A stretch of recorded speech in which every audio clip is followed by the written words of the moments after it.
Everyone, welcome to Devki's delight. అందరూ ఎలా ఉన్నారు? నేను చాలా బాగున్నాను. ముందుగా అందరికీ సుబ్రహ్మణ్య షష్ఠి శుభాకాంక్షలు. దీన్నే సుబ్బారాయుడు షష్ఠి అని కూడా అంటారు.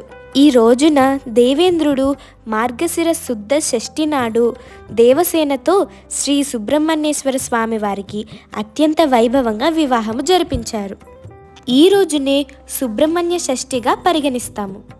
అయితే పూర్వం తారకాసురుడని 3 లోకాలను భయభ్రాంతులకు గురి చేసే ఒక రాక్షసుడు ఉండేవాడు.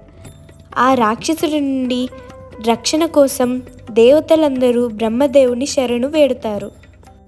అప్పుడు బ్రహ్మదేవుడు, ఈ తారకాసురుడు అమిత తపోబల సంపన్నుడని, అమిత బలశాలని, వీనికి మరణము లేదని, కావున మీరు సతివియోగి దుఃఖములో ఉన్న ఈశ్వరునకు, అలాగే సతీదేవియే మరుజన్మలో గిరిరాజు హిమవంతునకు పుత్రికగా అవతరించిన ఆ పార్వతీదేవికి వివాహం జరిపించమని, వారికి కలుగు పుత్రుడే తారకాసురుణ్ణి సంహరిస్తాడని బ్రహ్మదేవుడు తెలియచేస్తారు. అప్పుడు తపోదీక్షలో ఉన్న పరమశివునకు సేవలు చేస్తున్న జగన్మాత పార్వతీకి అన్యోన్యత చేకూర్చే వాతావరణాన్ని కల్పించేందుకు దేవతలందరూ మన్మధుడిని ఆశ్రయిస్తారు. మన్మధుడేమో పూల బాణాలతో ఈశ్వరుణ్ణి చలింపచేసి తాను ఈశ్వరుని ఆగ్రహానికి గురైన పార్వతీ పరమేశ్వరుల కళ్యాణానికి మన్మధుడే కారణభూతుడవుతాడు.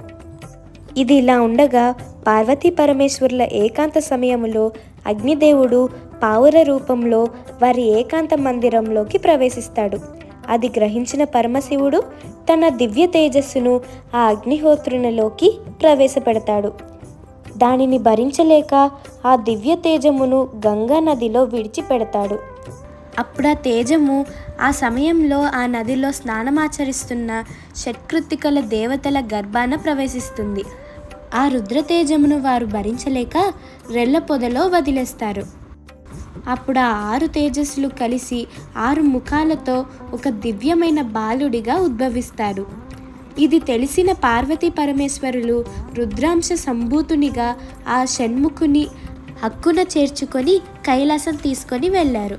ఆ బాలుడు గంగా గర్భంలో తేజ రూపంలో ఉన్నందుకు గంగేయునిగా షట్కృత్తికలు వానిని పెంచి పెద్ద చేసిన కారణం వల్ల మరియు 6 ముఖాలు కలిగిన వాడు అగుట వల్ల షణ్ముఖునిగా, కార్తికేయునిగా, అలాగే గౌరీ శంకరుల పుత్రుడైన కుమారస్వామిగా, సుబ్రహ్మణ్యేశ్వర స్వామిగా అనే నామాలతో పిలుస్తారు.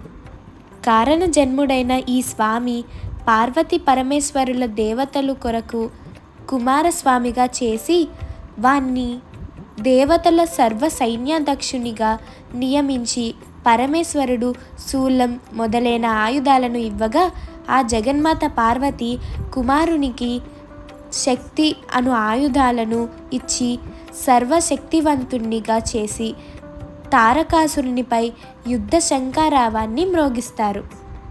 ఆ స్వామి నెమలి వాహనారుడై 6 ముఖాలు 12 చేతులు ఉగ్రరూపం దాల్చి 6 చేతులతో ధనస్సులను, మరో 6 చేతులతో బాణాలు ధరించి కొన్ని అక్షౌహిణులను సంహరించి రాక్షస సేనను ఒకేసారి సంహరించడానికై తలచి సర్పరూపం దాల్చి వారిని ఉక్కిరి బిక్కిరి చేసి భయంకర యుద్ధము చేసి తారకాసురుణ్ణి సంహరించి విజయుడయ్యాడు. ఈ సుబ్రహ్మణ్యేశ్వర స్వామికి గ్రామాలు, పట్టణాలు అనే భేదాలు లేకుండా దేశ నలుమూలలా కూడా దేవాలయాలు ఉన్నాయి.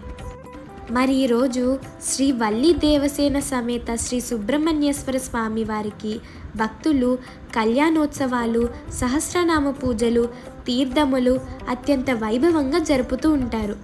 ఈ స్వామి ఆరాధన వల్ల నేత్ర రోగాలు, చర్మ వ్యాధులు తగ్గుతాయని, పెళ్లి కాని వారికి వివాహం జరుగుతుందని, ఆయురారోగ్యాలతో ఐశ్వర్యములతో వర్ధిల్లుతారని ప్రజల నమ్మకం. స్వామి దయ వల్ల సంతానం కలిగిన వారు శ్రీ స్వామివారి సహస్రనామాలలో ఇష్టమైన పేరును వారి బిడ్డలకు పెట్టుకుంటారు. ఈరోజు చాలామంది శ్రీ స్వామివారికి పాలు, పండ్లు, పూలు, వెండి పడగలు, వెండి కళ్ళు మొదలైన మొక్కుబడులు కూడా సమర్పించుకుంటూ ఉంటారు. వీలున్న వాళ్ళందరూ ఈరోజు తప్పకుండా శ్రీ సుబ్రహ్మణ్య స్వామి వారిని ఆరాధించండి. సుబ్రహ్మణ్యుని అనుగ్రహంతో వివాహ ప్రాప్తి, సత్సంతానం, వంశాభివృద్ధి, జ్ఞానము, తేజస్సు, పాపకర్మల నుండి విముక్తి కలుగుతుంది.